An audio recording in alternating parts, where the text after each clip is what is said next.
Hey everyone, this is Amber Nichols-Buckley, and I'm just recording this for anyone who's interested in using NPR this fall or this year as your Writing 100 or 101 textbook.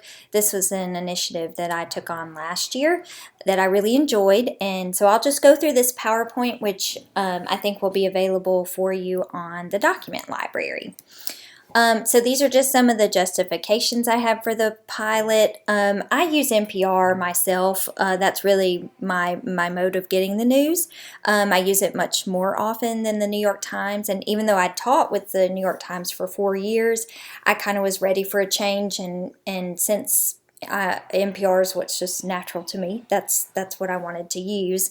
I also did a lot of work in researching whether or not NPR's articles and podcasts were at an appropriate reading level in a similar way for the New York Times. And they definitely are. If you look at their reading level scores, you can see that NPR articles are on par with New York Times as high school or college and beyond. So here you can actually get on this PowerPoint and look at a number of things that I've hyperlinked, including NPR's Code of Ethics, where they talk to you about that sort of the ethos of NPR, who funds NPR, how they go about sort of the editing process and things like that. There's some funny articles on this Minutes, Missives, and Musings that looks at kind of rhetorical situation journalism that can be helpful to use, especially during the rhetorical analysis unit.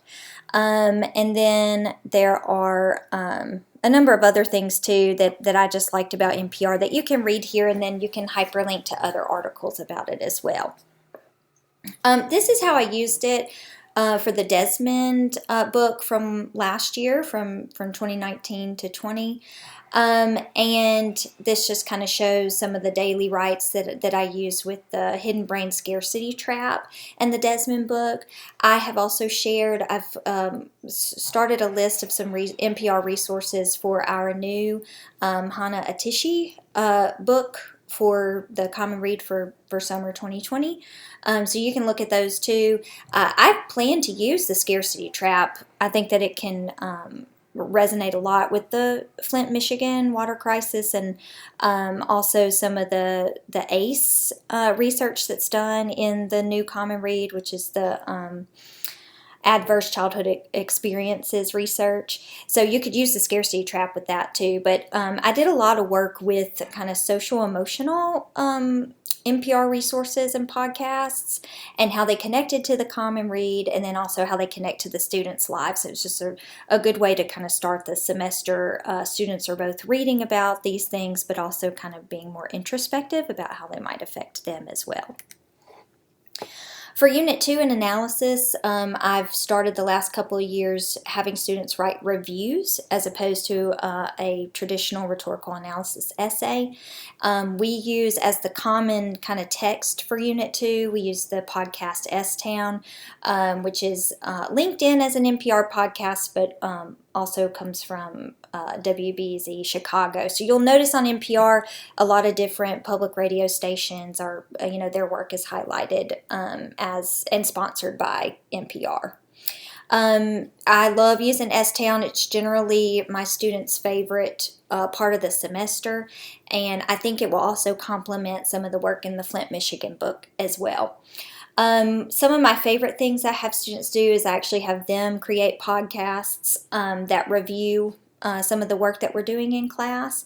And since we're using NPR, we're listening to podcasts a lot anyway, so we're kind of talking about the rhetorical choices of podcasts and things like that.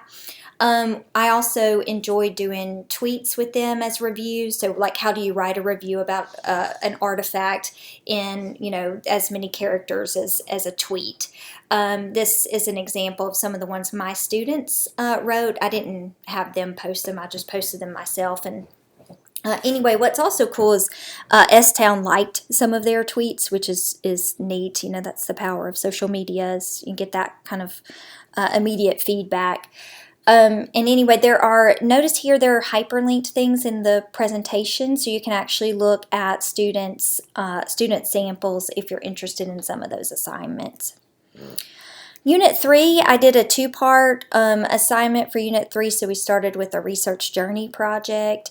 I used NPR's Simon Says a good bit for the arguments. He does these weekly kind of 2-minute arguments about something that's happened that week, and it's a really great way for students to practice just the basics of argumentation, so like claim, evidence, concession, refutation, those kinds of things, but do it all in 2 minutes, so you can give them feedback on how they're developing their argumentation, but you don't have to, read entire rough drafts to do that. I've also given you some samples of my students' 2-minute podcasts. You can kind of see how those ended up working out.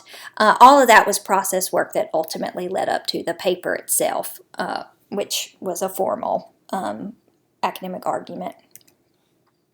Here are some student takeaways. I'll let y'all look at those yourselves. If you want access to the survey that they did, I'd be happy to share those survey results with you too.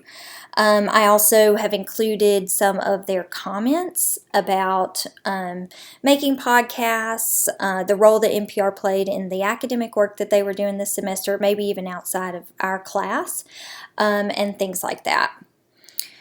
So some things I haven't done yet that I'm interested in, especially with Life Kit with Reflection. So there is a series, NPR's Life Kit, and one of them is for college students. And you could have your students look at that during final reflections and have them even work in groups to do like a podcast Life Kit series for surviving your first semester of college.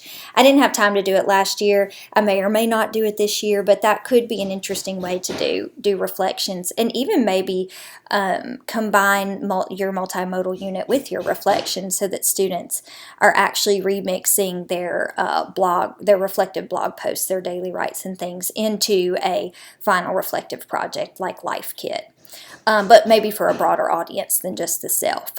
So anyway, I hope that you guys have fun with your NPR work this semester. You are welcome to reach out to me anytime if you have any questions, anything I can help you with, and I also would love for you to share your ideas with me. And thanks for listening.